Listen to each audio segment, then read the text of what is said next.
ভালোবাসা, আবেগ, অনুভূতি আর মায়ায় জড়ানো একটা গেমের নাম ছিল ফ্রি ফায়ার।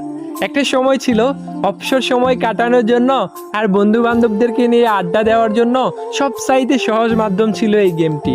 তবে কেন জানি এখন আর এই গেমটাকেই আর ভাল লাগে না। এখন কেন জানি গেমিং উইথ তালহা আর ফোরেক্স তাহমিদ ভাইয়ের ফানি ভিডিও দেখে আর হাসা হয় না। 2F লোল গেমারের ইমোশনাল ভিডিও দেখেও আর কান্না করা হয় না। যে আজকে সাব্বির বসটাকে সবাই কপি করত, এখন বাংলাদেশের ফ্রি ফায়ার খেলোয়াড়রা আজকে সাব্বির বসকে চিনেই না।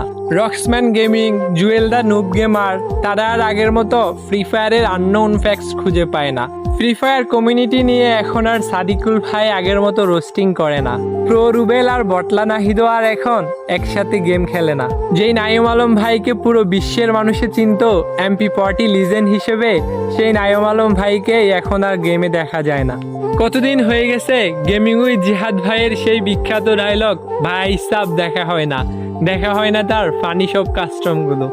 যদিও এখনও মিস্টার ত্রিপোলার ভাই, ইটসকাব্য ভাই এবং গেমিং উইথ তালহা ভাইরা নিয়মিত ভিডিও ছেড়ে ফ্রি ফায়ার কমিউনিটিটাকে বাঁচিয়ে রেখেছে, তবুও সেই পুরোনো দিনের ফ্রি ফায়ার গেমটাকে অনেক বেশি মিস করি।